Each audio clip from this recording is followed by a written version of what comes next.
Hello, hello, hello. Welcome to Royal Sussex Live. Welcome, one and all. Let me see who was here first. Lydia Washington, thank you so much for being here first. Ulibi, Judy, Lady T, Sonia, Joyce, Ann Fu. Okay. Oh, yes. Let me see. Elaine Parker, and a host of friends and others. Okay. What? Connie Balmer! Hey, Connie Balmer. Wow, thanks for being here. I thought these late hours I lost you forever as I live and breathe. Or as Robert Jobson would say, as I live and gasp. As I live and gasp. Yeah, that's how Robert Jobson says it. As I live and gasp. As I live and suffocate from my own pomposity. Uh-oh, there was a big word. Okay. So, that's enough about that windbag. I'm about sick of him. You hear me? Sick! I'm just sick of him. Okay. Hey, VS Speaks Royally. Thank you so much for being here. Emilia Rodriguez, thank you for being here. Sonia Johnson, very good. Anastasia, Patricia Starkey, very, very cool. Thank you so much for being here.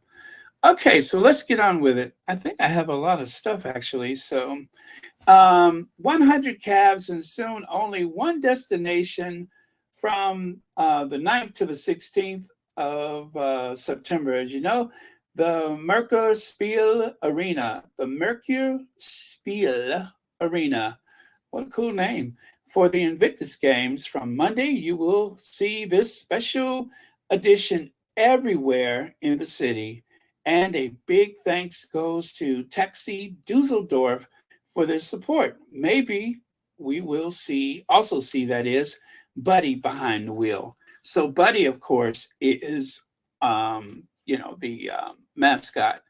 Oh my goodness, I think I want one of those taxis. I'm not going, you guys, but now I'm just like, and did you guys know that I think most, if not all, the taxis, oh, look at there, they're Mercedes Benz. I want one.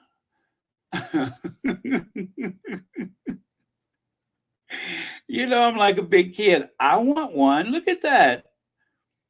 How cool is that? Okay, whoever's going, somebody's got to get me a taxi. I'll pay you for it. Just get me a taxi. God only knows what I'll do with it, add it to the rest of my souvenirs, but I've got to have one of those taxis.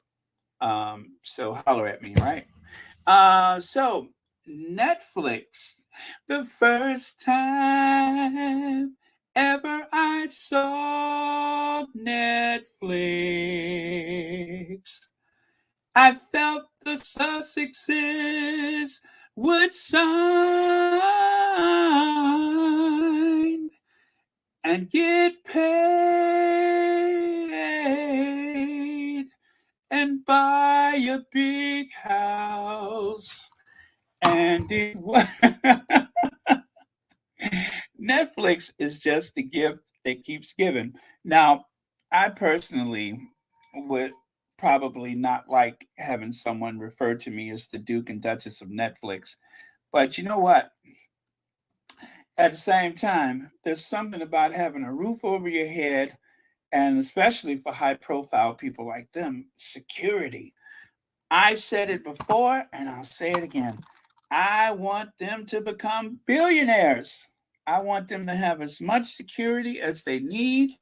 And of course, enough money to operate their foundation, to do all the good in the world, to reach out to a lot of people that need help, to show up at events and bring a voice to the voiceless, those kind of things. There's so much good in the world that the Sussexes could do if only the tabloid media would stop interfering. If only the derangers and the haters. I really question the sanity of some of those haters that they just wake up day after day. And all they could do is try to make some case against Harry and Meghan, a case that does not exist, a case that is definitely unprovable since there's no there. There hasn't been many women in the history of the United States that have been so cruelly and maliciously attacked, vetted by the media day after day, and yet there's no there. Like, for instance, the last time this happened, it was Hillary running for president, right? And still, she's not the one to lock her up. Well, she didn't get locked up, but look who just keeps getting indicted over and over and over again. Now, when he was there, he had the ability to coerce and lean on his Justice Department. Not that that assures you that you are going to get your way, but he said he was going to lock her up. A promise made should be a promise kept, right? Well, unfortunately, he, or should I say, fortunately, he was unable to get people to do his bidding. I don't think he was trying seriously anyway, because, like I said, there was no case there. It'd be different if he actually had a case, if there was any merit to all of the accusations that was made against the former Secretary of State, former United States Senator, as well as former First Lady. And let's not forget Hillary is a mom and a lawyer all at the same time. All of those things. And yet they could not find anything to go after her because there was nothing there.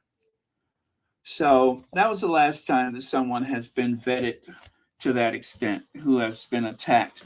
And of course, Michelle Obama. Oh gosh, I'm trying to think. There's been quite a few. Even Senator Carol Moseley Braun. She was the first Black United States Senator since Reconstruction, and they viciously attacked her, Rush Limbaugh, day after day after day. So I've seen it before, but for someone who's not in public office, this is unusual. There's always certain women in media, or should I say, certain women that the media, people in public life that the media picks on.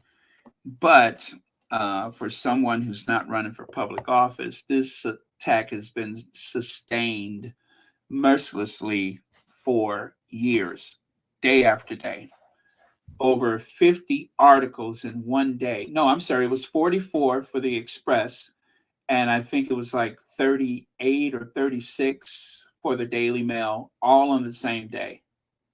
For someone who hasn't been seen for months at a time, they had a lot to say. So, very unusual. So keep it coming. As far as I'm concerned, keep doing your work with Netflix. Get paid. You need the money. I want you to have the money, and I'll do whatever I can to help. It's the principle that matters, and plus I hate a bully. And that's what the tabloid media is comprised of, is a bunch of bullies. Schoolyard bullies that have grown up.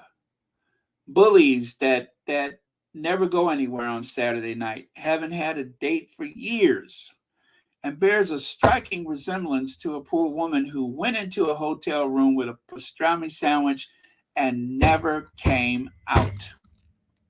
Well, she did, but it was room temperature. Yeah, that's what I'm talking about. Bullies. So, Archwell Production. What a great time to be Archwell Production. Archwell, which is Archwell Productions, and then there's Archwell the Foundation. Archwell was created by the Duke and Duchess of Sussex, and it's their way of projecting their platforms, their talent, to the greater public. And I'm here for it. So I wouldn't dare cancel my Netflix. I don't even watch it. My family watches it. I don't watch it. I don't care. Even if they did not, of course, I would not cancel it. I've had Netflix uninterrupted for probably since 2011. Uninterrupted since 2011. I've enjoyed it. I'm glad to know it's there. Thing is, it has more meaning and more purpose for me now than ever before, so I'm glad for it. Okay, hey Marjorie. And of course, it is Invictus Games coming up on the 9th through the 16th of September. And the 30th of August is when the uh, games, not the games, but the Heart of Invictus, which is a 5-part documentary series, a docu-series from the Archwell Productions, or in other words, from Harry and Meghan and that very lucrative deal that they have with Netflix. I love it. Now, let's get on this topic. So, I have been doing something that they call passive aggressive. Are you hip to that? It's called passive aggressive. A real nutcase told me about that. Someone who's about a tree short of a hammock, but they know their stuff. And they taught me the meaning of passive aggressive. That's when you know something is going to work somebody's nerves, but you do it anyway. So my way of being passive aggressive, but also I'm still being truthful and honest when I say Prince Harry and Princess Meghan. Meghan is a princess. I just don't feel like calling her Princess Henry of Wales. That's too long. What if I just shorten it and say Princess Meghan? That's what Tyler Perry does. That's what a lot of people do. So it is my prerogative. That is Princess Meghan. As far as I'm concerned, that is Princess Meghan. Now, some people don't like that. Some people like, even some of the squatties, they don't need those titles. They shouldn't have those titles. You know, in a perfect world, I would say, yeah, that's true. You don't need those titles. It's kind of like an appendix or your tonsils. There's a lot of things you can give up and still sustain and have a healthy life. However, it's the principle of it. Why would I accept you othering me? And even worse, why would I accept you othering my children? You know, it'd be one thing if we said, yeah, they don't need that. We don't want that for them. Or how about let that be their choice when they get to a certain age? But if it's available to them and it is their birthright, and whatever is Harry's birthright becomes his children's birthright. And because the Duchess of Sussex is married, because they are man and wife, because they are recognized as legally wed under the law, because their titles have been conferred upon them by Her Majesty Queen Elizabeth II, using all of the information that we know of from the George V Convention, then that is HRH Prince Harry, HRH Princess Meghan. Now, if you want to be technical and say the Duchess of Sussex, fine. I'm just exercising a prerogative. Sherry and Sade, thank you for joining us tonight. Let's see. They modified Queen Consort. Right. You're so right. Absolutely. And wasn't it true that the Queen had told someone that I think it was with that rogue embrace from Michelle Obama. Wasn't it the Queen who assured the Obamas that the idea of protocol is a bunch of rubbish? And it's the same with the rules concerning two adulterers sitting on the throne at the same time, being crowned king and queen in the holiest and most sacred of places, Westminster Abbey. That wasn't supposed to happen, but it did, right? A divorcee as king was not supposed to happen, but it did. It's amazing how when Charles was under the influence of Uncle Dickie and under the influence of his great grandmother, his grandmother Cookie. Remember Cookie, the Queen Mother, Cookie? When he was under the influence of Cookie and Dickie, or Dickie and Cookie,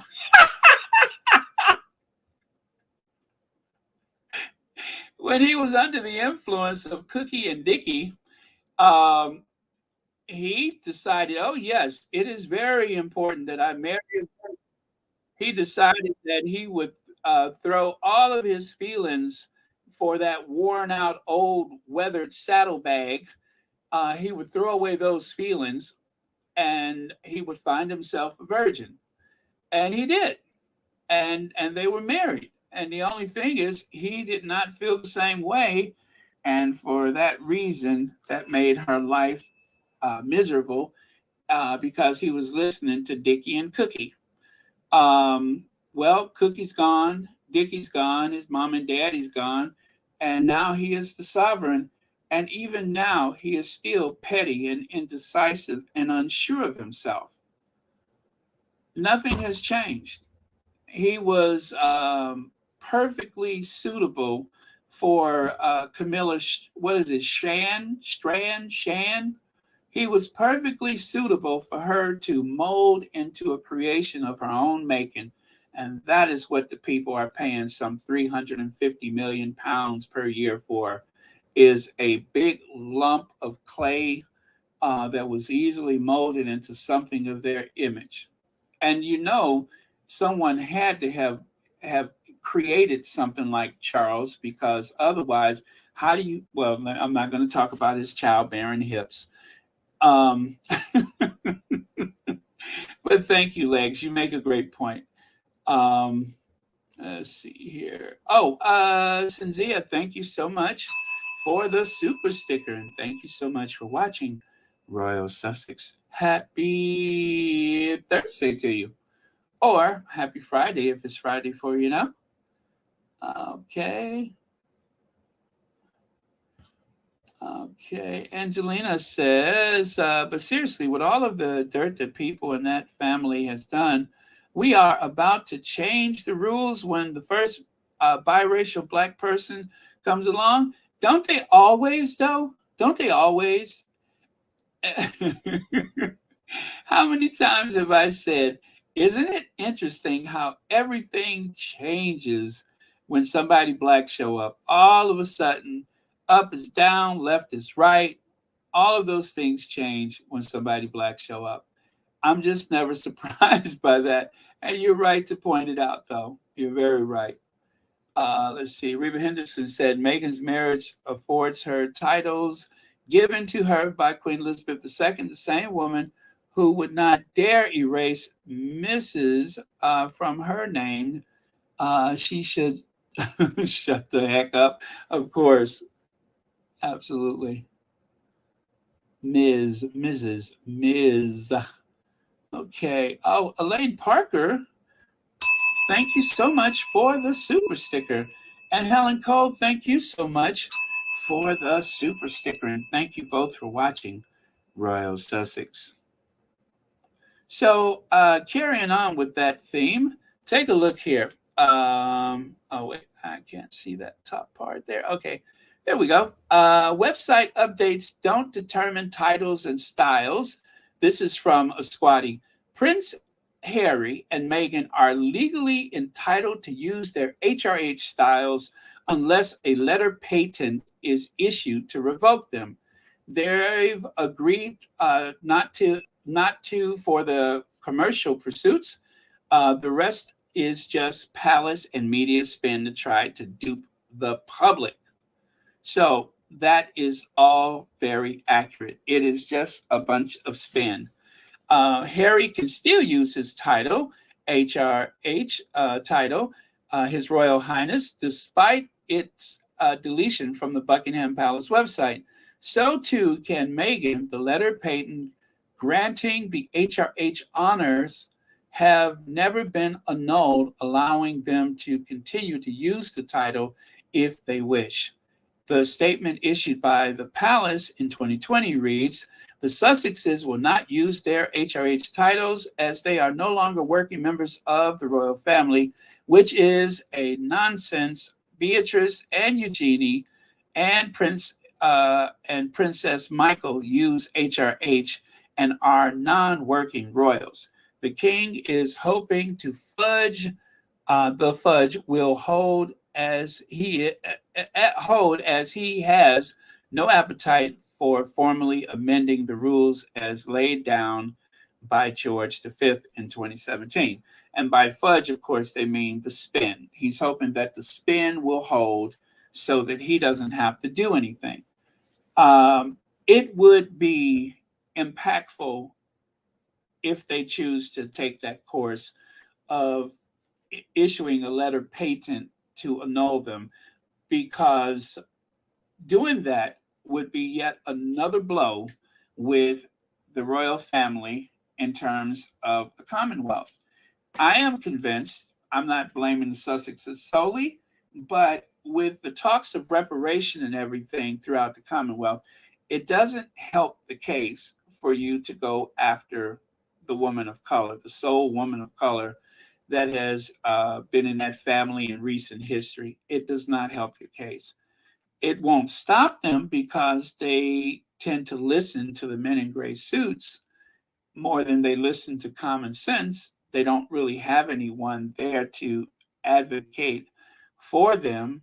They believe that the people there are there to help them, and that they couldn't possibly get it wrong. I mean, after all, they're ordained to sit on the throne.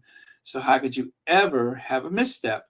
Well, if that is the case, that they will just use that buy their time until they, get to the throne next, and then the next one does the same thing, and they kick the can down the road, and then in a weak moment they make a very dumb decision, like for instance taking the HRH away from Princess Diana.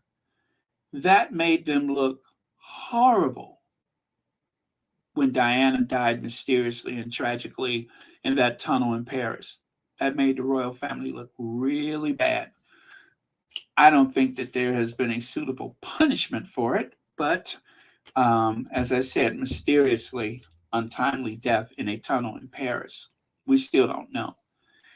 We all have our opinions, of course, but we just don't know. But taking that title away from her, and then, of course, with the endless surveillance, it just goes to show that if they would have wanted to stop the harassment of Princess Diana, they could have done that. I don't think it was really up to the Queen. It was up to the one who had gotten into bed with the press, and that's Charles. Charles, I believe, is the one, not just Charles, but Camilla as well. I believe, in my opinion, I'm going to allege that they were the ones that maintained that relationship with the press. They used the press to do their bidding. As far as I know, the Queen may have had a relationship with the press, but not exactly the kind where she needed to rebuild her reputation. The worst she's ever done is just not respond to tragedies in a timely manner. Or she may have chosen not to respond. That's far different from marrying a virgin and then talking crap about her, running around behind her back, conspiring against her with royal protections officers, allegedly, with the media and the paparazzi, allegedly. There's a big difference between the Queen's relationship with the tabloid media, and I hope you guys do know I mean QE2, not the Queen Consort. Big difference, big difference. They've always had a relationship with the media, but the royal rodents, that is something that started at a time when Charles needed it, not the Queen. That was something that began, and Charles decided to try to harness the power of the media by making deals with them and getting into bed with them. And by doing that, he is the one who doomed Princess Diana, as far as I'm concerned. However, whenever, that was the reason I believe that Diana's not here. I'm not going to blame Martin Bashir. I'm not going to blame the BBC. I am going to blame Charles and Camilla. I'm going to blame their relationship. To, like Harry said, I was altered. No, not altered, but I was sacrificed at Camilla's altar so that she could rebuild her reputation, so she can try to get a relationship with the tabloid media, something that would be useful for her. And it didn't matter what price he had to pay or even what price his brother had to pay. But his brother is in a position of power because he's going to be the future monarch. Harry doesn't have that. Harry has been expendable to everyone involved in that institution. There's not one single entity within that institution where he was not considered disposable, dispensable, or he could not be used to further someone else's agenda. That was a constant. William did not have to fight against that. William is going to be sovereign. William is going to have all the authority that comes with it. And there are going to be people, as always, clamoring for access to him because that's their easy way to the top. Let's see. Black Queen has a super chat. Baron, you missed Elaine Parker's 23 months. I sure did. It did not come up today. Thank you very much for 23 months, Elaine Park. And thank you, Black Queen, for the reminder. Yeah, it didn't even come up today. It was coming up on the StreamYard, but I don't think it's working today. Interesting. Well, that didn't last long, did it? Yes.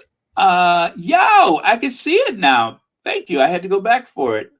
I scrolled back. Thank you, Elaine Parker. Thank you for 23 months of membership to Royal Sussex. It sure did slip by me. Okay, thank you so much for that. And let's see. Get back to where I left off. All right, I'm just going to scroll all the way to the last. Miranda Rios wants to say hello to a few people, and we're always glad to help out with that. All right, very good. Let's see. Dansby says Charles took money that should have been spent on Harry and spent it on Camilla and her kids, left Harry to live like a peasant. Yeah, I'm pretty sure that Mrs. Shan's kids always lived.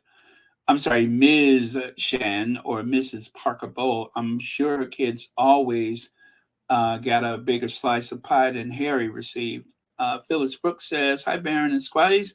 Haven't heard any mention Harry's first Netflix movie, Phoenix Rising, he made about 2 years ago.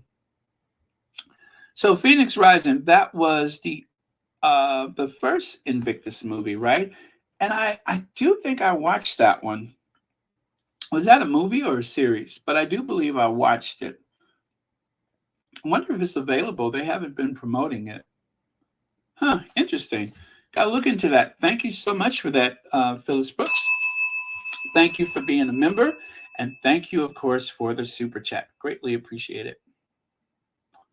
So it says here, Harry was originally, oh, and by the way, I got this from the Wikipedia. It's two parts to it. One was for Harry, the other was for Meghan. Harry was originally styled His Royal Highness Prince Henry of Wales. He used Wales as his surname for military purposes and was known as Captain Harry Wales in such contexts. On the morning of his wedding, Queen Elizabeth II granted him the Dukedom of Sussex, the Earldom of Dumbarton, and the Barony or Barony of Kilkeel. He thus became known as His Royal Highness the Duke of Sussex. He uses the earldom in Scotland and the barony in Northern Ireland. And on the 18th of January 2020, Buckingham Palace announced the following their decision to step back from royal duties from the 31st of March 2020. The Duke and Duchess would not use their Royal Highness styles in practice. In other words, for trade and commerce and such. They are still referred to as His and Her Royal Highness in legal settings. So that's one interpretation from Wikipedia. And then for Meghan, Prince Harry, entitled to the style of Royal Highness. After her marriage, she was styled Her Royal Highness, the Duchess of Sussex. She also holds the title of Countess of Dumbarton and Baroness Kilkeel. Um, she is the first person to hold the title Duchess of Sussex. You may recall that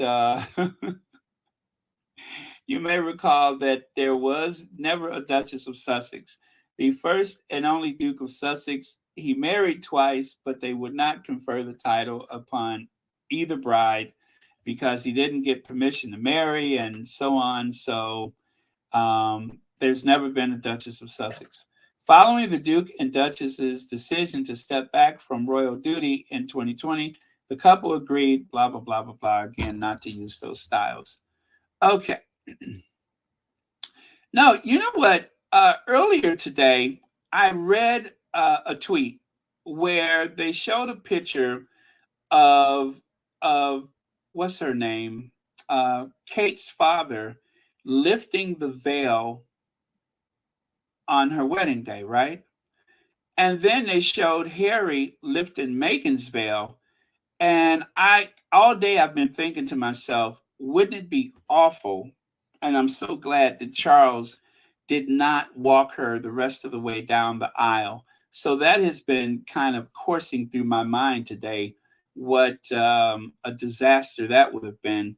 And then, of course, those big floppy hands all close to Meghan's face. And you know what I mean? So I've been kind of thinking about that all day. And that's probably where that came from, is because I didn't really think about it because I didn't really care about the Cambridge's wedding. I've never watched it. I think I just kind of skimmed through bits and pieces of it over the years as it pops up on the YouTube. But yeah, so I didn't care. But that is true. Did you guys realize that Michael Middleton lifted up Kate's veil after he walked her down the aisle? And someone asked the question, why did he do that for her and Charles did not do that for Meghan? And then it got me even thinking too, God, what if her father had walked her down the aisle? I don't know, but that's been stuck in my head all day. So it's so gruesome to think that those big giant hands of Charles lifting something as delicate as a veil with all of that hand lace work on it. Could you imagine how much damage he could have done with those big puffy catcher's mitts? Ugh. Anyway, I'm trying to get that thought out of my head, so hopefully that eliminates that. All right, so here it says Prince of Wales has come under pressure to attend the Women's World Cup final after the Queen of Spain confirmed she would be there. William has no intention of going to the Women's Cup final.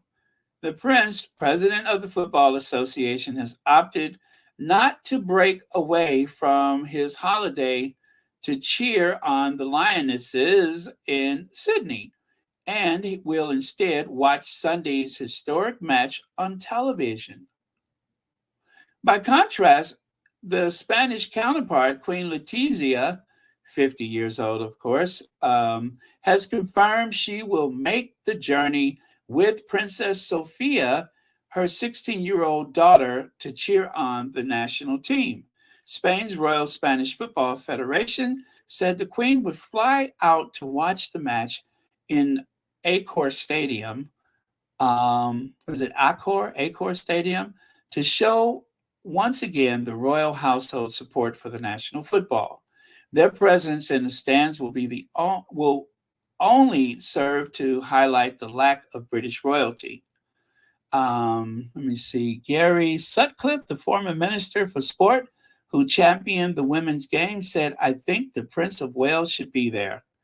I know it's a long way, and I'm sure he has family commitments, but this is a unique moment, and it's the World Cup final, and he's the president of the Football Association. But he's not going. So William says he's not going. I think that William is suffering from that usual malady that he has suffered for years and is called work shy. William is one of the laziest, most thoughtless, heartless individuals that has ever drawn a breath in that family. And the idea that he would not show up, I always heard that the most important thing on the Queen's calendar was Commonwealth Day. And yet in 2017, he decided to skip Commonwealth Day and go skiing. And then somehow he managed to break away from his family to go out on the dance floor and dance by himself with everybody looking and laughing and pointing. And then at a certain point, there he was having a cozy drink at a table with some blonde that was not his wife.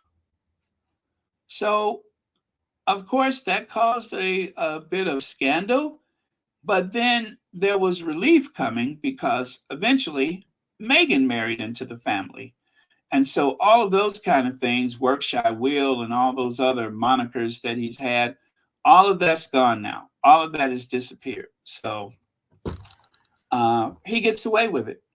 This won't mean much in the next couple of days. If they win, you know, there will be a little bit said about it, and then it'll be gone. So he has nothing to lose. Just like Charles, he has nothing to lose because the tabloids have a chew toy. They have two chew toys that they can stay after day. They could just keep writing stuff about the Sussexes. I'm surprised there was even any mention of it. I guess they thought that probably they would throw it out there and then there wouldn't be much said about it. But it's going to look bad, but he'll be okay. And I agree, it is a long way to go, but it's just like Kate raising those kids. It's just like William raising those kids.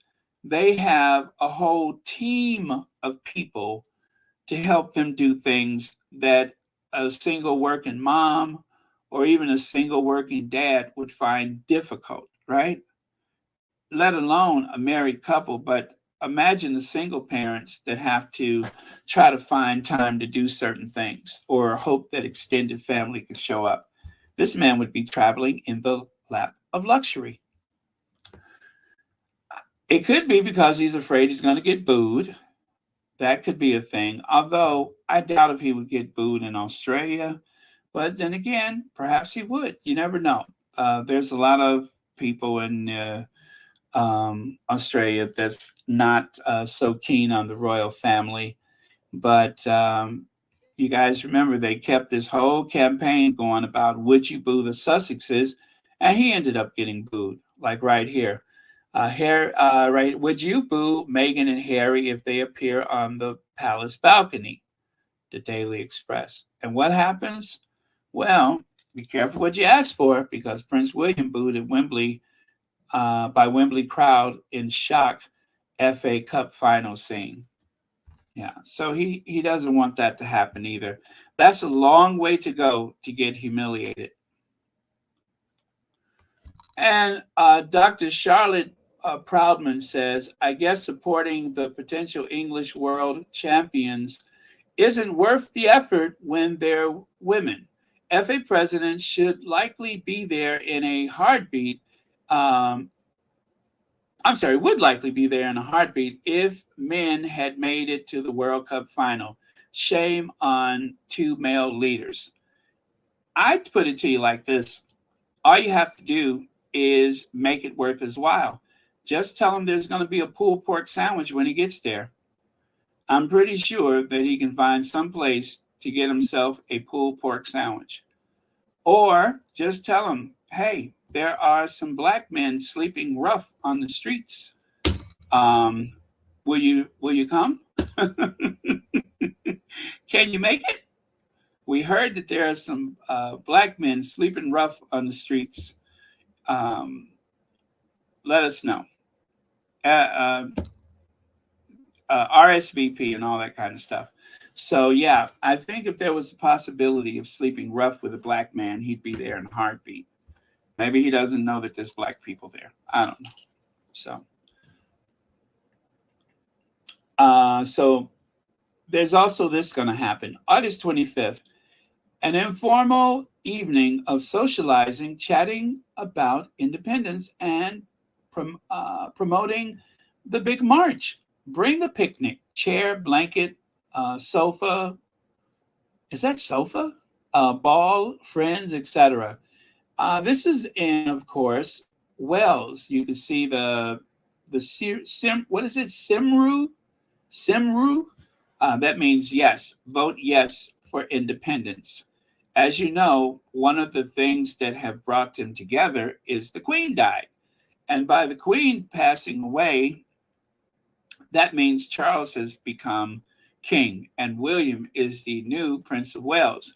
William has not had a very cordial relationship with the people of Wales. Unlike his father, he did not bother to try to learn the language, something that has not escaped the notice of the people of Wales.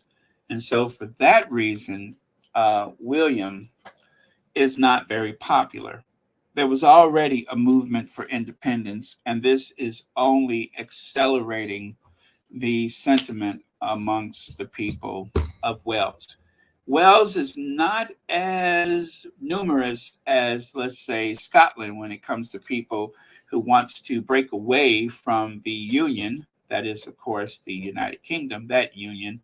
But there are some people that have been speaking about it, as you know. And then, of course, there's the other thing. William may be busy and just, can't find the time because, well, he has other pursuits that are far more important than going to support the lionesses. So maybe that's what the problem is. Recollections may vary. They always vary. And of course, William is headed to New York soon. I forgot what the dates are, but it's while Harry's in Dusseldorf, right? But it's all about the what do you call that thing? The Earth flock, whatever. That's the reason why he's going, is that they're supposed to have some conference about that. He's going to take in some other engagements.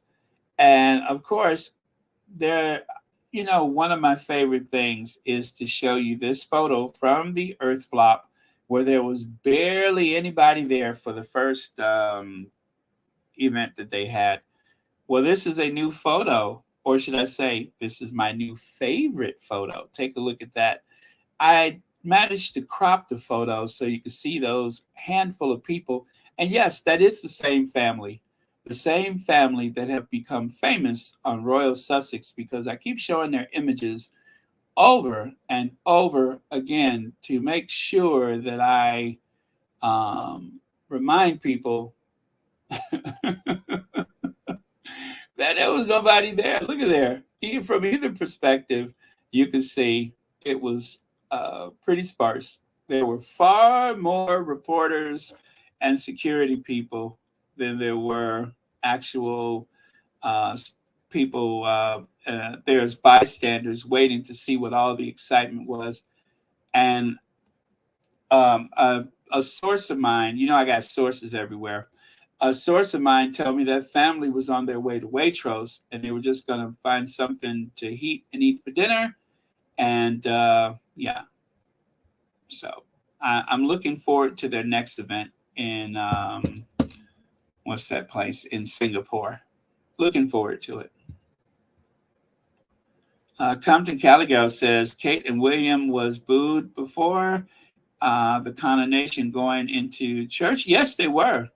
Yes, they were. And also when they went to the what's the other one? When they went to Scotland for the coronation, there was some people that booed them. So yeah, they're not all that popular. Rory B, thank you so much for the super sticker. Thank you for watching Royal Sussex. Now, take a look here. Christopher Boozy, he has this, it's unstable and zero inside information about Meghan and Harry. Oh, yeah. Okay, I'm sorry. That person whose name I redacted said something. is unstable and zero inside information about Meghan and Harry. Her sources are imaginary friends spilling tea on her cerebral cortex, spilling tea on her brain. Well, all right, so that is someone that Christopher, what do you call it? He retweeted it, right? And so I covered up that person. And then the next person, I covered up their name because, I just don't want anybody going after someone. People get a little bit too curious, and next thing you know, their account is suspended. So it's almost like these trolls make things up to con their hate-filled followers, right? Of course, that's the whole point of it. So let me show you these two tweets that they were both talking about here. So if you know, you know. You don't have to say the name, but if you know who that is, you know who it is. That is someone who is deeply disturbed, who has constantly made up stuff, someone whose whole day is feeding a house like 20 cats, I'm sure, someone who is hoarding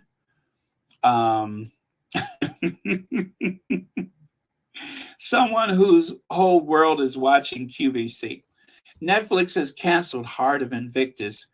You can thank Meghan Markle, her outrageous demands and turning it into the Meghan fashion show instead of it being focused on the veterans. See what I mean? They make up stuff. The amount of money that something expends, I guess, Harry, on Meghan could have been used for the veterans. Is this person ill? And then, of course, here goes the other people. No way. Where did you see that? Someone close to my cousin works for Netflix. Someone close to my cousin works at Netflix. As if. And then this other person decides to hitch their wagon to it. Weren't there rumors back at the end of 2022? No renewal of their contracts. It's interesting how it will turn. Yeah, it's interesting how it will turn out. So, yeah, that's the conversations that they have, and these are the kind of people that some of the royal reporters are in constant contact with, using their burner accounts, and that's how we catch them out. Is because sometimes they forgot that they were on their burner account, like Maureen, and then they reply to something. And of course, the Sussex Squad Detective Agency, the all-knowing, all-seeing, of course they catch on to it. Marjorie Austin says, let me see, the 18th and 19th, Willie will in New York City after Harry. Oh, okay. Also, that's after the 9th through the 16th. Interesting.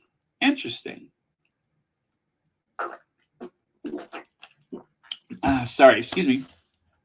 I thought he was going to try to crash the party, or not crash the party, but at least try to pull away some of the headlines. But okay, makes sense. And probably better for him because everyone's going to be involved with the Invictus Games. Nobody would pay attention under those circumstances. So, okay. Well, like I said, it's always about Harry. So thank you so much, Marjorie Austin, for the information, and thank you for the super chat. All right. So someone close to my cousin works at Netflix. Weren't there rumors back at the end of 2022? No renewal of their contracts? It's interesting how it will turn out. I had to make sure that we repeated that to ourselves just so that we can know for sure how delusional some people are. YM Droid says, my cousin's cat litter box changer said is HRH Prince Rough pork sandwich. Oh boy, you have to say it all to differentiate from the regular porkers. Okay. A little pulled pork sandwich goes a long way. Thank you so much for that, YM Droid. My litter box changer. Let me see. No, I did not see that. I did not see that. They're so desperate, though. They are so desperate. The everything that's happened for the Sussexes in the past couple of weeks, even if it was just Megan's photo, has been giving them headaches. But this is how it turned out. So Invictus was not canceled. Their contracts with Netflix is still in effect. They're still making money. They are fulfilling their obligation with Netflix. Unlike another streaming service, they don't have a conflict about creativity in the same manner. So um, everything is as it's supposed to be. The Duke and Duchess of Sussex are still very important assets in the portfolio of Netflix. Heart of Invictus is going to be huge. It is going to be huge, and I can't wait for it. So that is how it's going to work out. So to that person whose name I redacted, if you're wondering, if you're hate watching now, it's going to be everything that it's supposed to be. And then, of course, this collage, one of the squatties made this. I love it. Heart of Invictus, to me, you can't see. Spare, the Harry and Meghan docuseries, Live to Lead, Spotify, The Bench, and, of course, Meghan's voice narrating Disney's Elephant. Just to name a few of the things that has been going on with the Sussexes since they left Narnia, right? Since they left Narnia. So that's my new favorite collage. Love that. That is perfection. And then, of course, you can see the top results when you look up Harry and Meghan. You have Heart of Invictus, and you have the docuseries and Live to Lead. Those are the top results for them that someone was nice enough to screenshot and share. So thank you so much for that. Okay, company hires billboard to thank Lawrence Fox for new fans after right-wing attack. A company has fired back at Lawrence Fox in the best way after the controversial personality called for a boycott against them. Coffee company Grind recently found itself in the sights of Fox as it announced it had pulled its advertising from GBNews after being informed that people had seen its ads placed on the controversial channel. The company explained it had made the decision based on the skeptical stance on climate change adopted by many of the channel's presenters, which doesn't align with Grind's sustainability efforts. So, and that makes sense, not just for the ethical reasons as a human being, but as a manufacturer of a product like coffee. Coffee grows best in a mountainous region.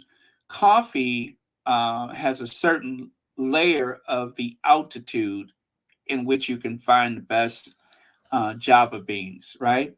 And so if there is a loss of habitat due to climate change, I mean, that would be a whole industry that would be devastated. And of course, the price of coffee would be so much greater than what it is right now. So it's not only a matter of common sense, but how could they sustain their company if the climate change is heating things up? Cool, damp mountainsides, volcanic like regions and such. That's where the coffee grows best.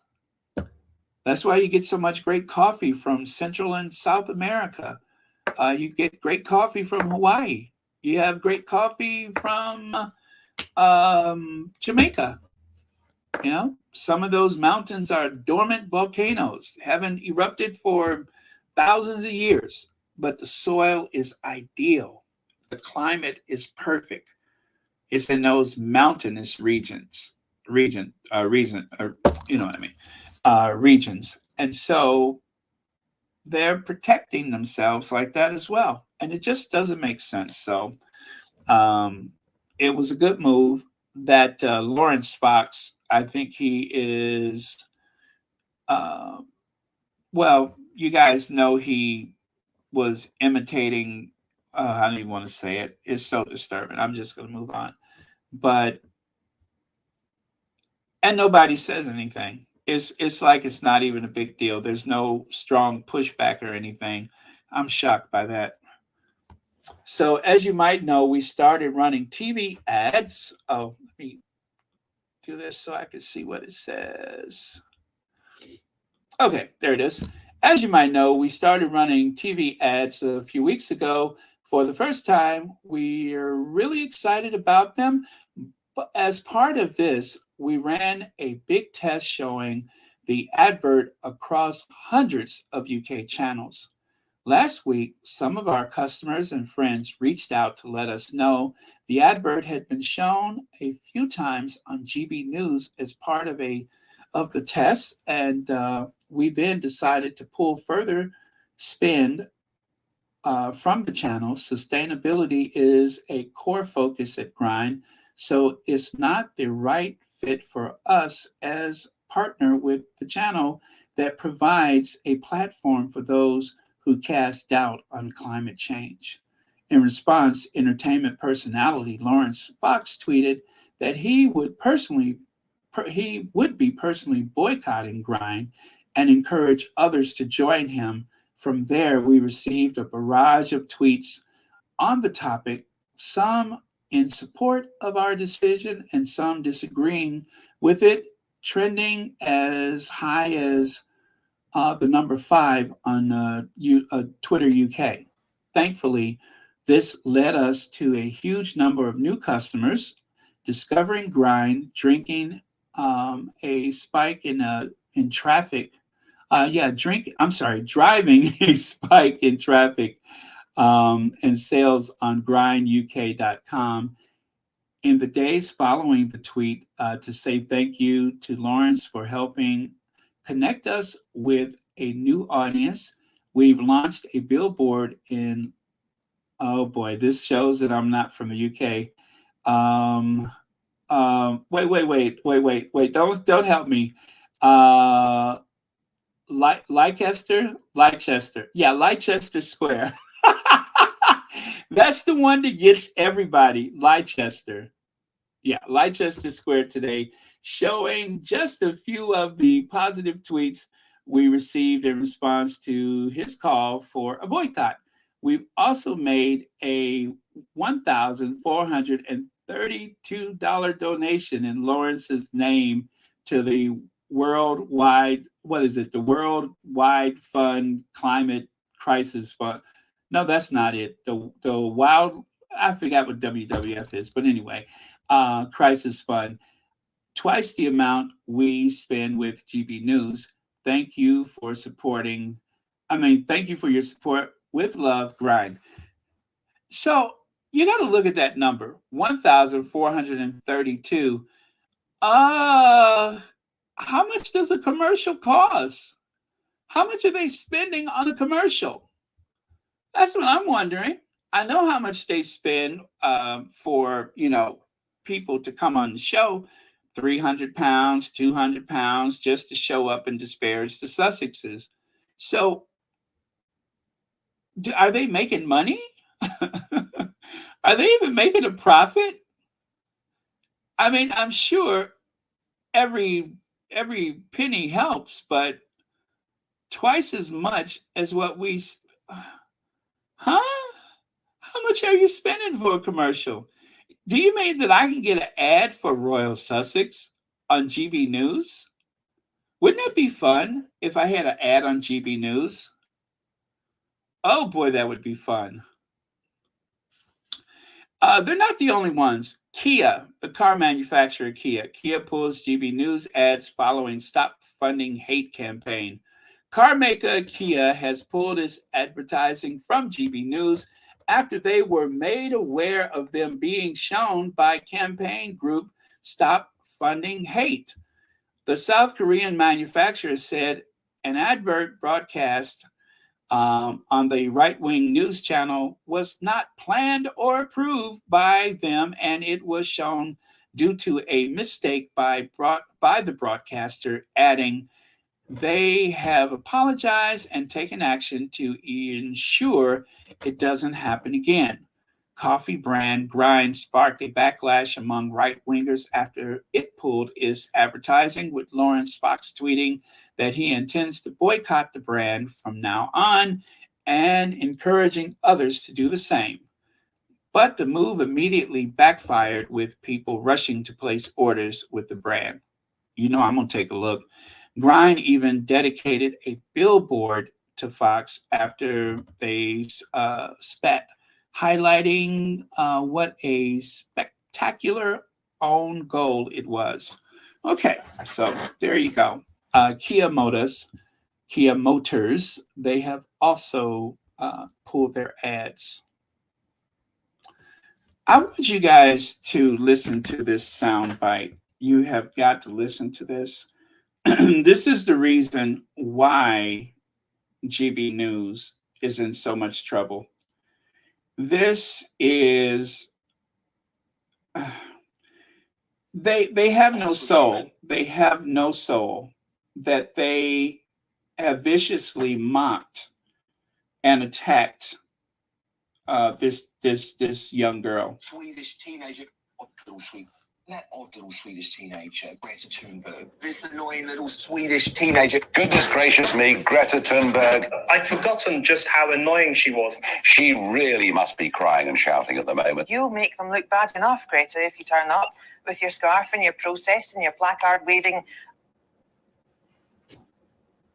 From you. I think she's just an angry young woman. I hope the cult of Greta Thunberg is over. She did more than anybody to make us dependent upon Russia. Greta Thunberg and her friends will not be happy until the entirety of humanity is living in chaos. That odd little Swedish teenager, Greta Thunberg. This.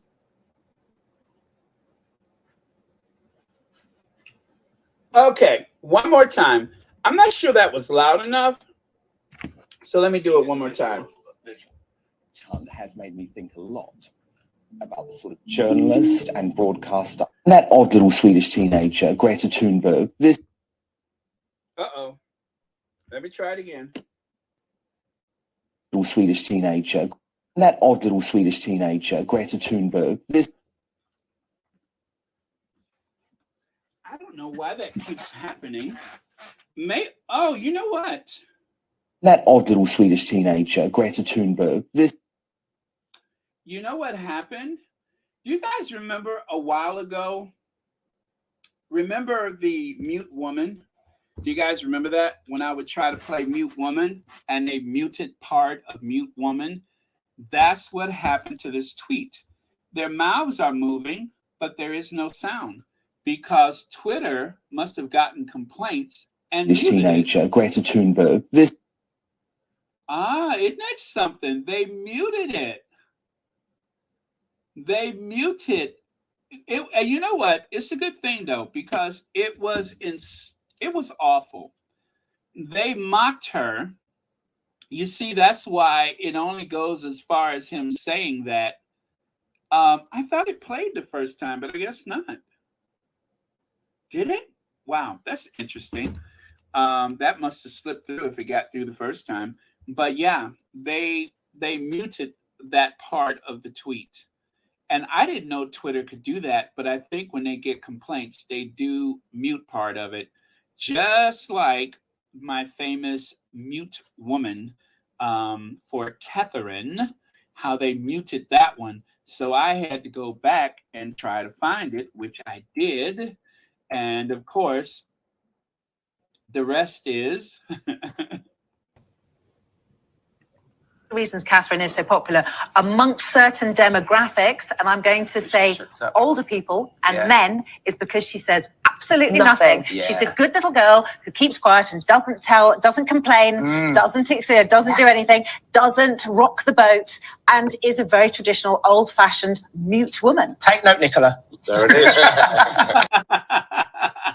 She is an old-fashioned mute woman. So yeah, obviously that is what happened. Let me get rid of the mute woman thing. But yeah, so GB News, they haven't got everything that they had coming, but they will.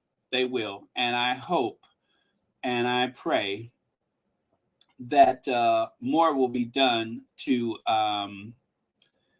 shut that channel down, because they are creating so much apathy within the population. There are so many people that are like drinking all of that toxin into their psyche from this hate channel, which is trying to be the Fox News. They just don't have the resources of Fox News, but what they lack in resources, they are not falling short when it comes to toxicity. So Cassie Lee, thank you so much for the super sticker, and thank you for watching Royal Sussex. So right there it says, hey, we ship to the UK, the EU, and US. If you have any problems placing order, please send us an email to shop at grind to shop, okay, as well as we'll be more than happy to help further. Thanks. So we've also made a $1,332 donation in Lawrence's name to the WWF Climate Crisis Fund, twice the amount we spend with GB News. I'm still trying to figure out, what does that mean? What does that mean, twice what we spend with GB News? How much does a commercial cost? Is that what they're talking about?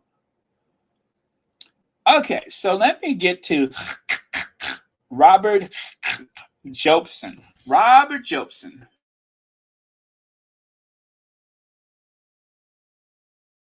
This almost got by me. I did not see it at first, and I just happened to catch it. Speaking to Americans, I can see why they prefer William over Harry. Can you see? Can you really see that? You could see why they chose William over Harry. Huh? How is that possible? Well, according to the article, he was recently in New York, and even the taxi driver said that it's impossible to drive fast in Manhattan. That was so months ago, and he's still stirring the pot, still licking the boots, still kissing the behinds. That is so months ago. The Sussexes have not said anything else about it, and yet he decides that he wants to keep it going as a way to build up William. He can't build William up on his own merits, because there's nothing to merit. There's nothing to say William is anything special. So in order to try to build William up, he has to go after Harry and Meghan again. And this is something that he does every so. And what bothers me about it when it comes to him is because he's actually a pretty bright guy. He's actually a good writer. His writing is amazing. And yet, this sophomorish, nonsensical thing that he does, where he gets so petty, he's creating generational wealth for his family and trying to destroy somebody else's at the same time. And that's those royal reporters, they do not care what hardship that it causes the Sussexes, what type of hostility that it creates going after the Sussexes. I can see how easy it is to just say something like that to keep it going. It's not the most vicious thing that a person could say, but when you mix it in with everything else, it's devastating. It's devastating. But they refuse to acknowledge that. It's just so much easier for them if they just keep these little petty little quips going all the time, these little, the death by 1,000 cuts. If they can just keep the drip drip going, then that makes it okay. But there was no purpose for that. The article was about why Americans prefer William, not about what happened in Manhattan with the Sussexes. I am really shocked by his pettiness sometimes. I am, and I know I shouldn't be, but I'm shocked by his pettiness. Let's see, Colbert interview and the Celtics game. Yeah, exactly. Thank you so much, Lex. Thank you for that. I am really shocked with his pettiness. Just to test. Oh, okay. Well, thank you, Helen Cole. Greatly appreciate it. And of course, this is the same Jobo who let Emily the Clown get him in trouble because he, went into his whole little one-man comedy act where he spoke about dangling a child, not the Cambridge children, but one of the Sussex children over the balcony like Michael Jackson. And that was supposed to be humorous. I just can't believe how silly he is sometimes. I really can't believe it. And the other thing that's so disturbing about this, this image of him sitting there with his hands extended out like that, is that if this is what he says when the cameras are rolling, what does he say when there's nobody around? When there's an assumption of privacy, what does he have to say about the Sussexes? Let's see. Judy Basil says, Basil says they want to keep Meghan silent. Meghan is too smart.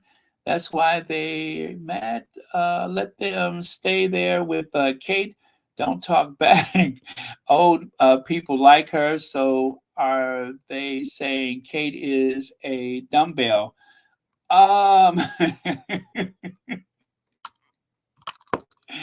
She's not the sharpest tool in the shed. She's one tree short of a hammock. She's one brick short of a house. She's one sandwich short of a picnic. She's a wart puck on the hockey game of life. She has splinters in the windmills of her mind. How about that one? Somebody's blown her pilot light out. Her elevator is not making it to the top floor. She doesn't have both oars in the water. She's like a bird with one wing, just flying in circles, can't get very far.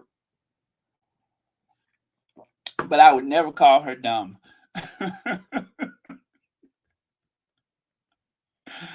Oh, man. Okay, I would never call her dumb. And then, of course, there's this one. What does Robert Jobson have to say about the Wellses children? We can't hear him because he's run away from social media. He can dish it out on Harry and Meghan, but he can't take it when he's called out on his inappropriate comments about Prince Archie.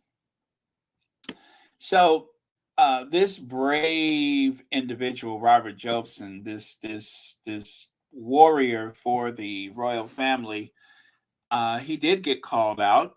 And so first thing he did was lock his Twitter account because they were going after him and he couldn't take it. He even made comment about it one day about how the Sussex squad had come after him. Well, somebody has to, because there's no accountability anyplace else. So someone needs to call you out. And of course, there is this image of Robert Jobson. I promise you, every time I see this photo, I expect to hear a toilet flush. I expect to hear some blue paper being rolled as he's, on television, obviously talking about the Sussexes. I mean, this guy is so money hungry. He doesn't even wait until he exits the loo before he picks up his phone and starts talking to whoever. He doesn't even wait until he's done. This is from the one of the restrooms at Heathrow Airport. I mean, I can't prove it, but I think I recognize the paint in the background.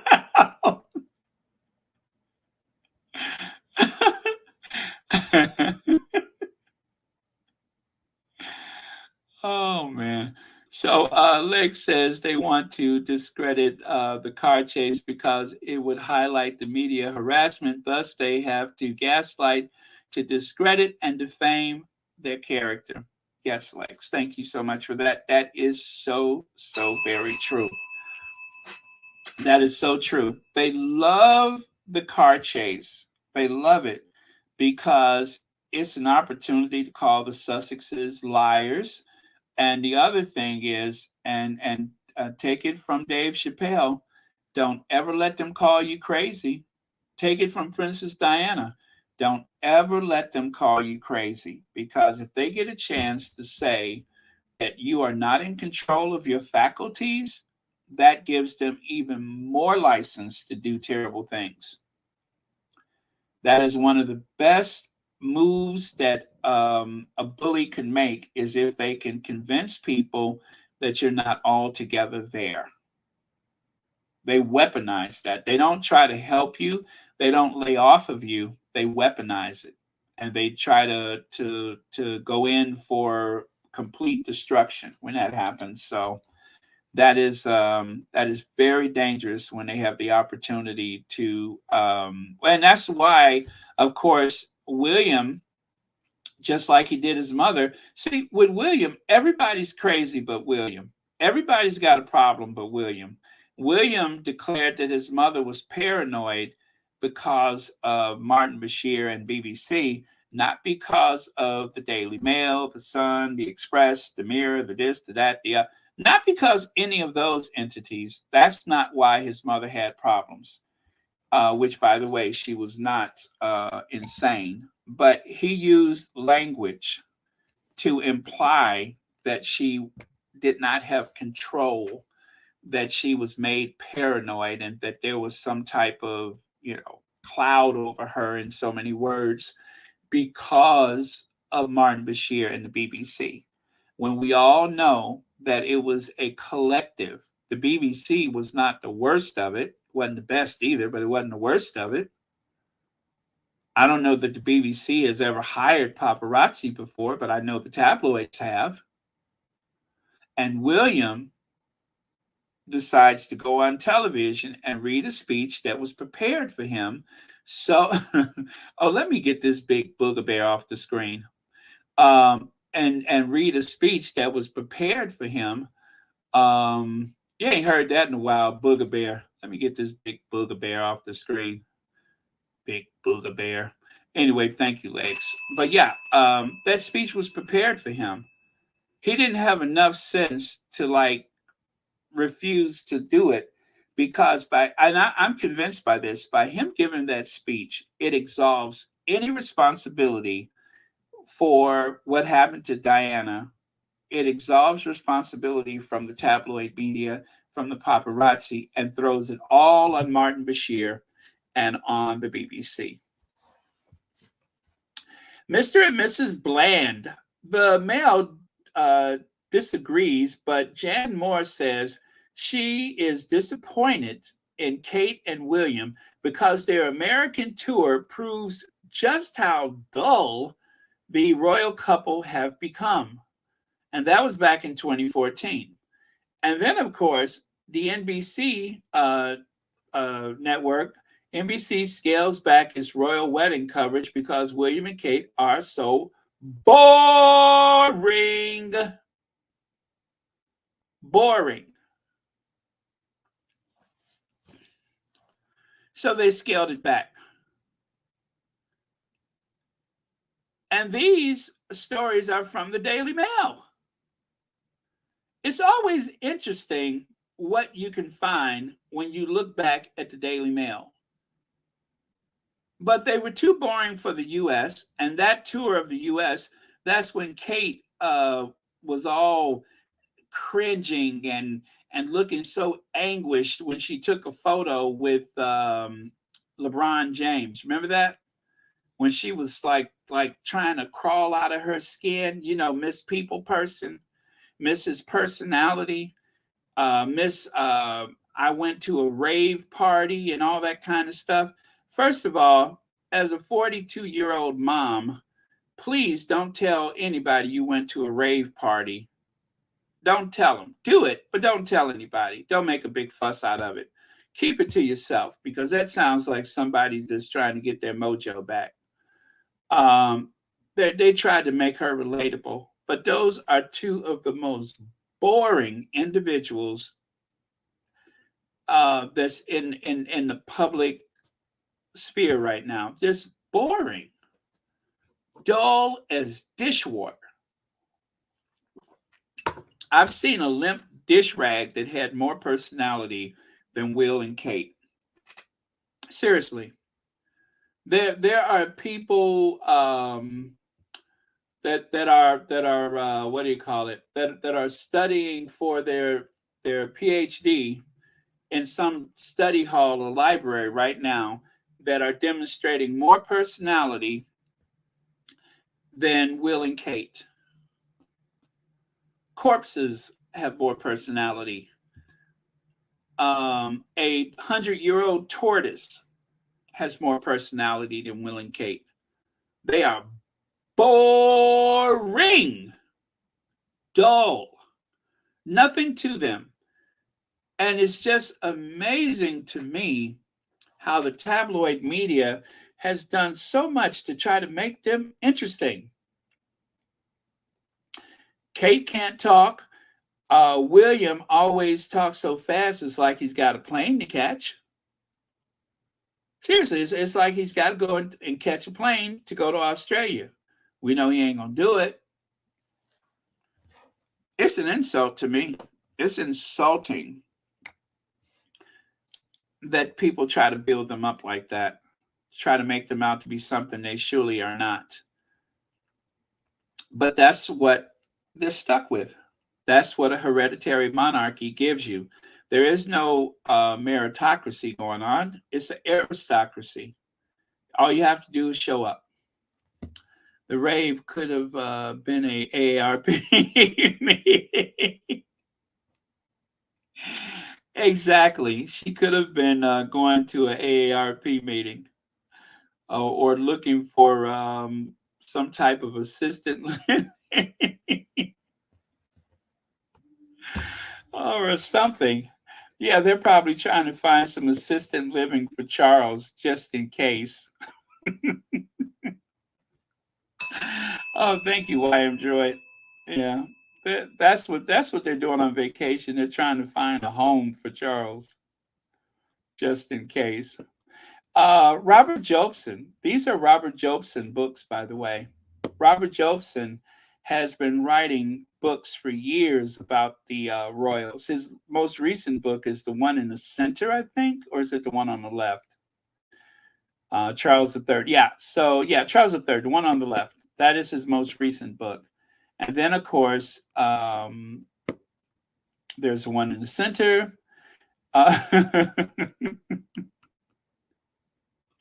Boring. Everyone will believe it. What else would they do? So I went and looked at some of the reviews for Robert Jobson's book, right? This basically was focused on having Charles look like a good guy. And he is many ways. The authors seem to want us to appreciate his access to the prince and future king, there are better books about Charles, Diana, and the family. And of course, at the very top, let me see, how did they title that? I can't see it on my screen. How did they title that? Oh, it says, was hoping for more.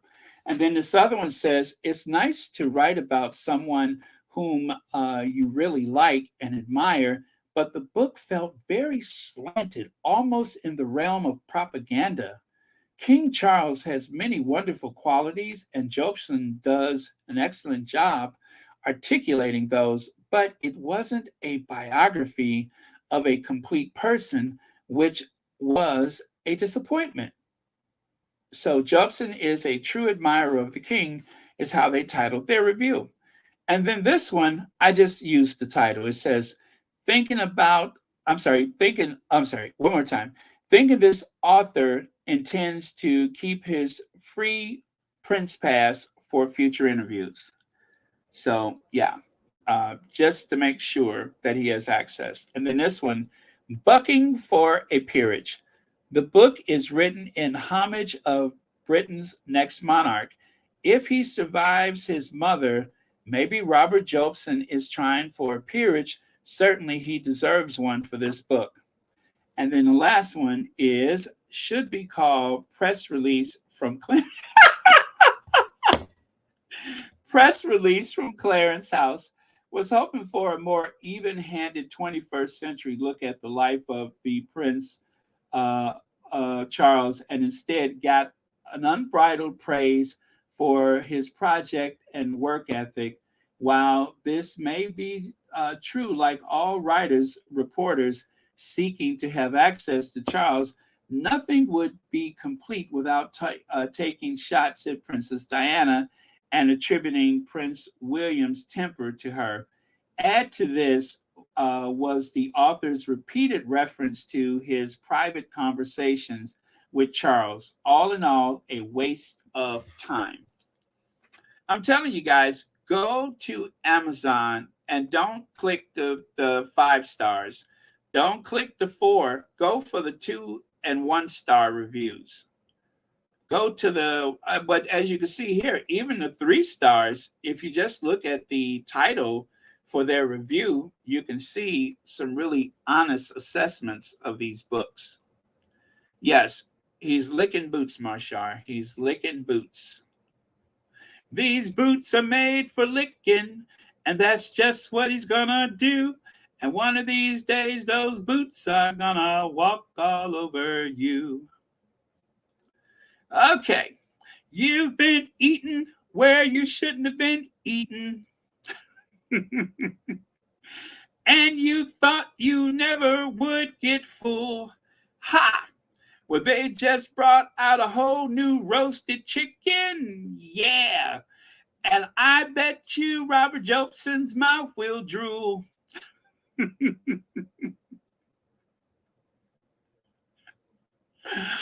Oh, man. I still got it, right? I still got it.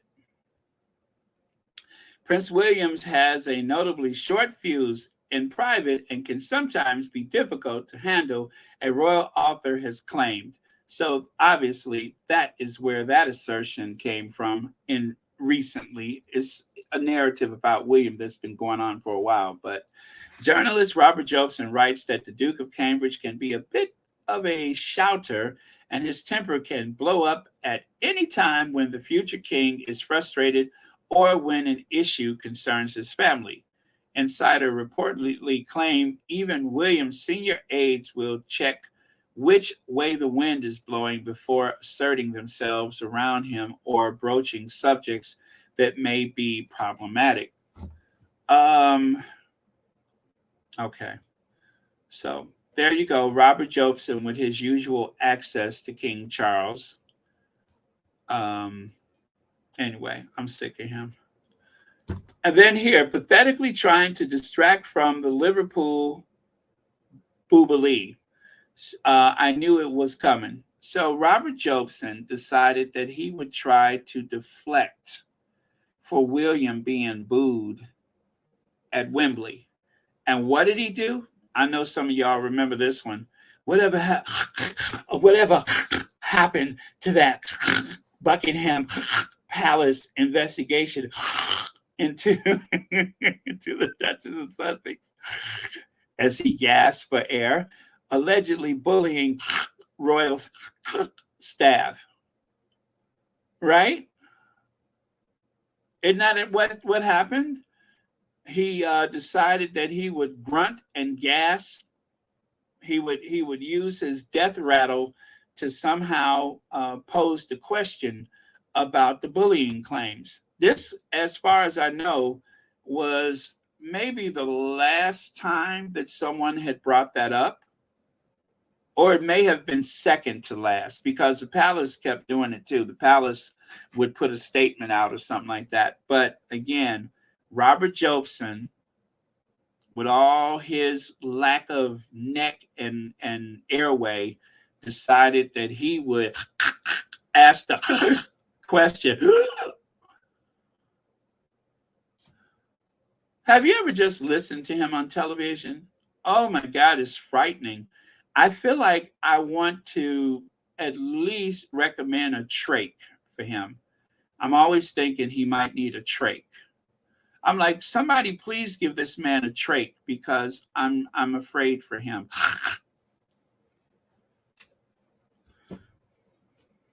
Whatever happened to that Buckingham Palace? It's painful to listen to.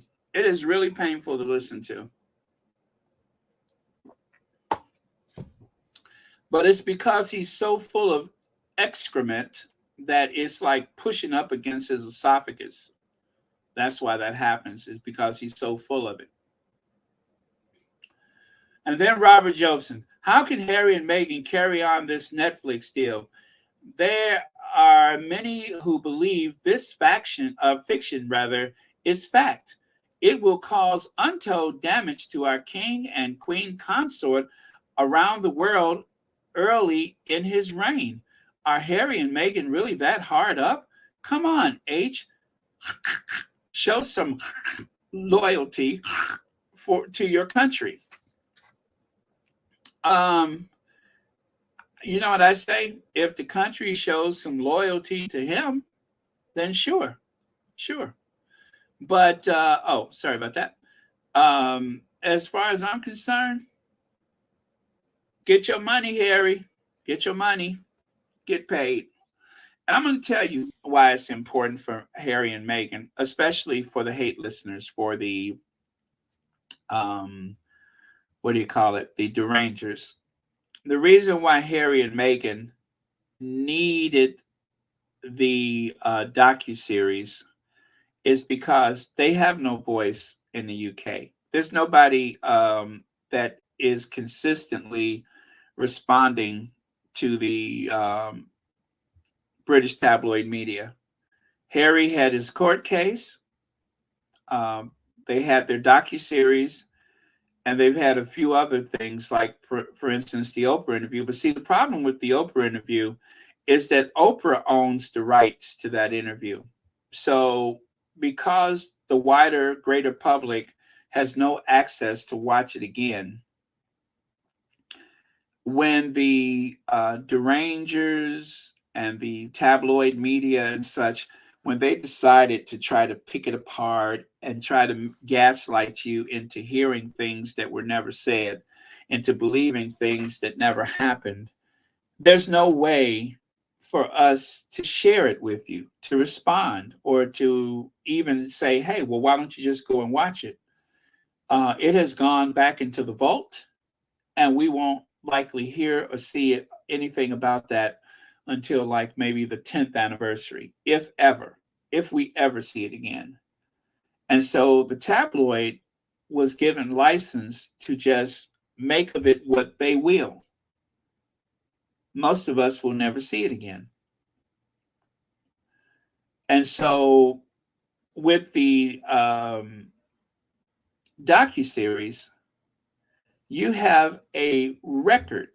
You have a multi-episode record of the events as they happened.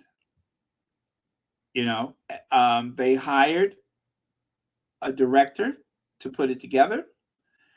They broached many subjects that were controversial, not just about themselves, but about the whole institution. And so now we have that permanent record out there. And there are squaddies that watched it again and again. There are a lot of people who didn't know their story that learned it for the first time. And it's easier to do it in that form where you can use a lot of archival footage. You can use personal photos and stuff. It's not just in Oprah's vault. It's not just that, 90 minutes sitting down or whatever. But this is something much longer. I hope that we will see the Oprah interview again. I hope that it's made available. I hope they will get some of those extra minutes out that we've never seen. But they really strung it along and showing up on the morning news shows with some new things that wasn't in the original one, just like with the Michael Strahan interview. I mean, I wish they could just sit down with Stephen Colbert, both of them, and spend hours explaining things, but it's just not practical. It's not practical, and it's not likely to happen. So I'm glad they had the docuseries. I'm glad they were able to use their voices to tell the truth as they know it. So I think the monarchy symbolizes a lot of what's wrong with the country. Daniel Radcliffe.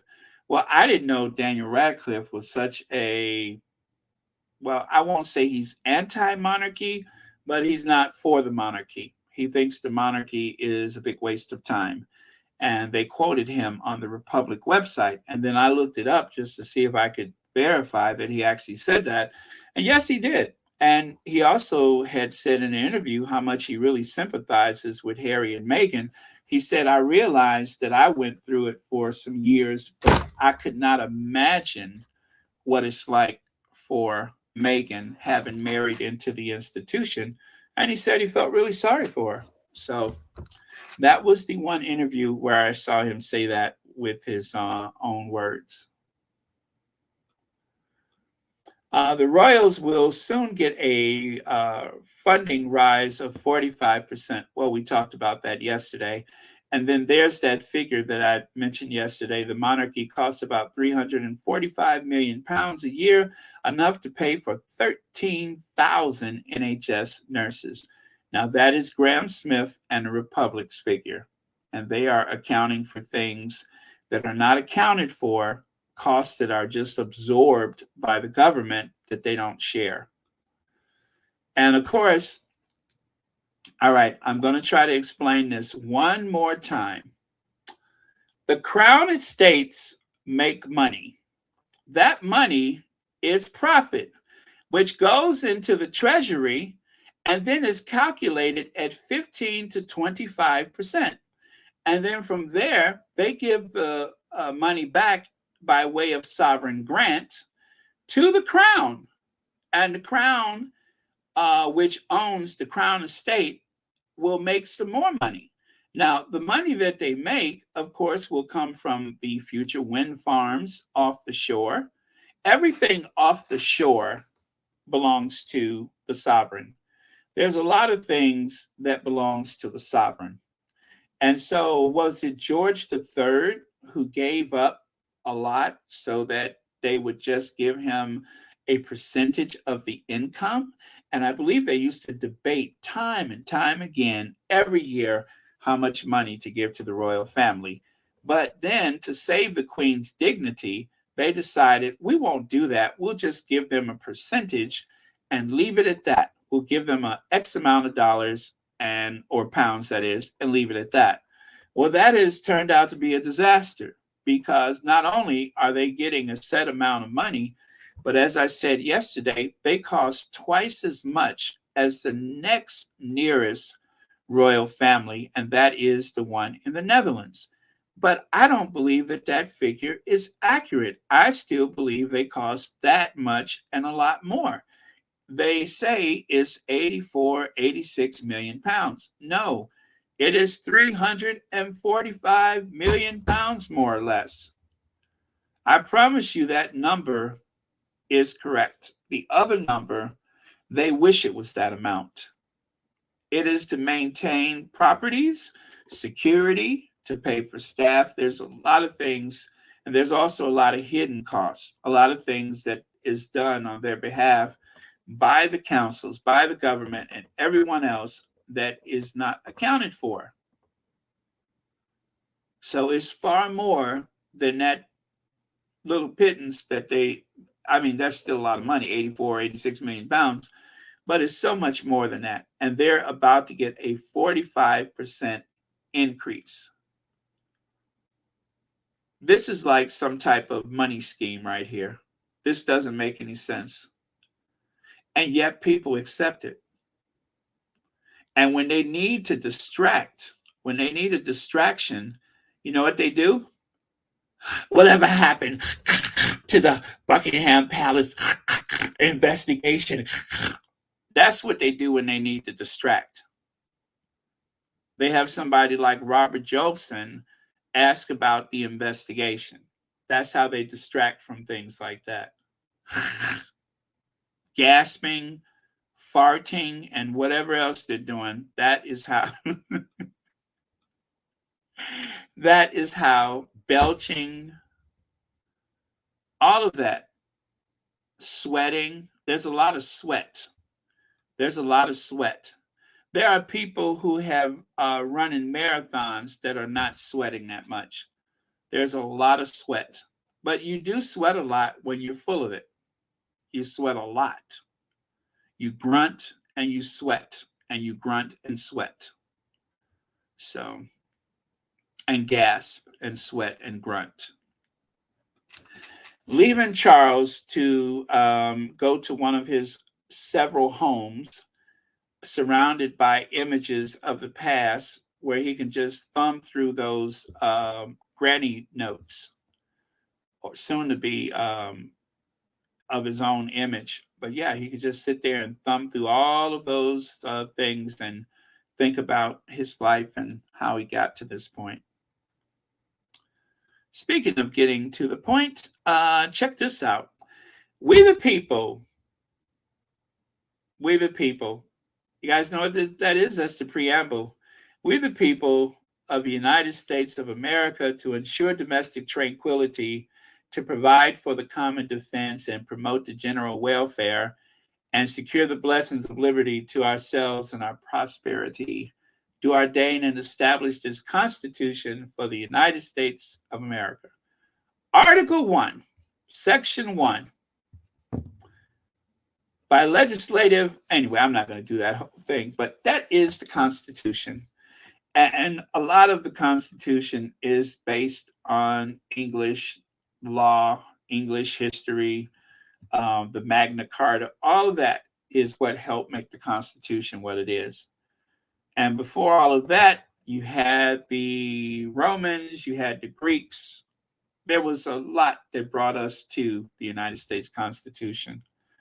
Very, very interesting document. And who knew when that document was created that a powerful photo of Black women judges in Dallas County, Texas, would make its way to the internet? Now, this photo is actually from 2018. I've never seen it before, so I can't tell you if this is still an accurate account of the judges. I don't see why it would have changed very much. But did you guys know that there are more Black women judges in Texas than any place else?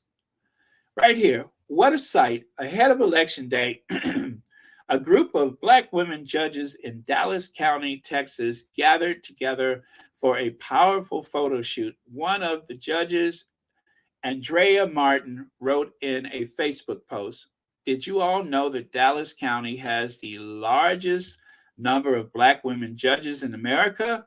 We have representation on the federal bench, on the juvenile, civil, family, probate, justice, and municipal court bench. Today, only a few of us were included in this photo shoot. I look forward when all 30 plus of us can take part in a unified photo shoot that's going to be amazing. We agree. But until then, there are a few more photos from the photo shoot. Well, I've never seen this before, but you know what they say?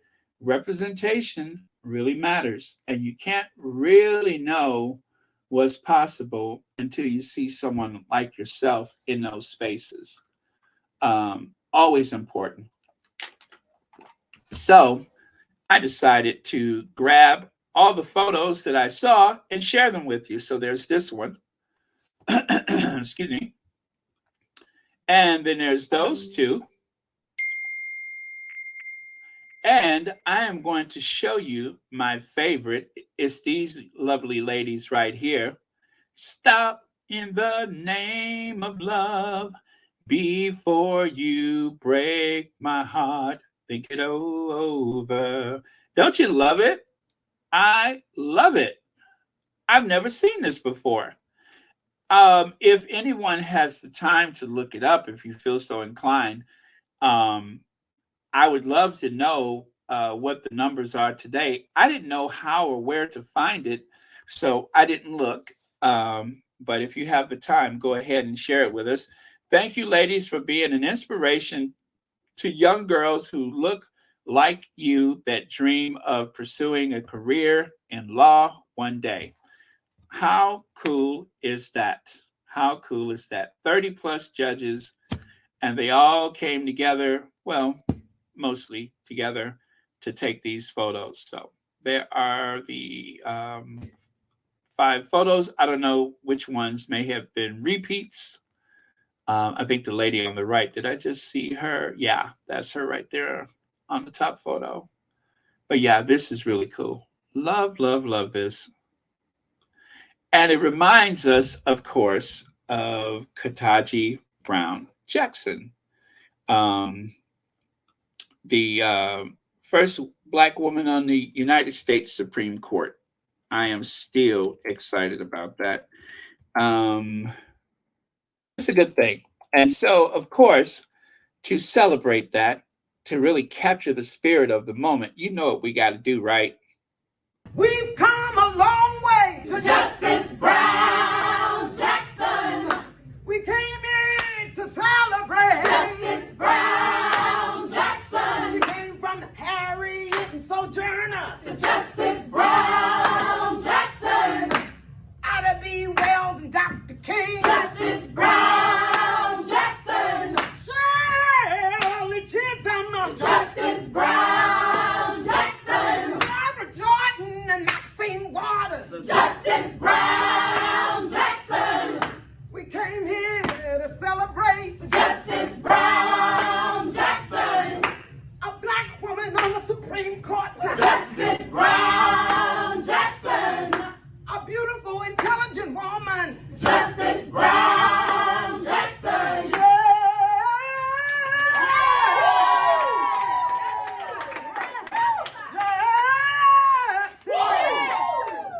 Justice. On the Supreme Court. All right. Well, thank you, Jennifer Lewis. And thank you, Uncle Joe, for keeping your promise. Uncle Joe is enjoying some good numbers thanks to the Bidenomics. So thank you, Uncle Joe. A promise made was a promise kept. And thank you all for watching Royal Sussex. And thank you, moderators, for keeping this a safe space. Also, thank you very much for your very generous and thoughtful contributions. I just got a notification that says Bolsonaro, the former president of Brazil, is about to be arrested. You know, the other Donald Trump. Bolsonaro is about to be arrested. There you go. How about that? Bolsonaro, who was allowing the rainforests of Brazil to be decimated by loggers and other resources that were being taken, is about to be arrested. There is justice. Woo! Okay. All right. So thank you very much, everyone. Also, I will be looking for the last word of the day. Hey, M. Covington. Oh, thank you so much. Sherry Ware has a list for me of the Supreme Court, and thank you, Justice Brown Jackson, Ida B. Wells, and Dr. King. It's a catchy tune, isn't it? Justice Brown Jackson of the Supreme Court. Okay, Elaine Parker, thank you so much for 23 months membership. And also thank you for the super sticker. Thank you, Legs, for the super chats. And Cynthia, Helen Cole, Black Queen, Phyllis Brooks, Rory B, Marjorie Austin, YM Droid, thank you ×2. And Cassie Lee, thank you very much for the super sticker. And thank you all for being here.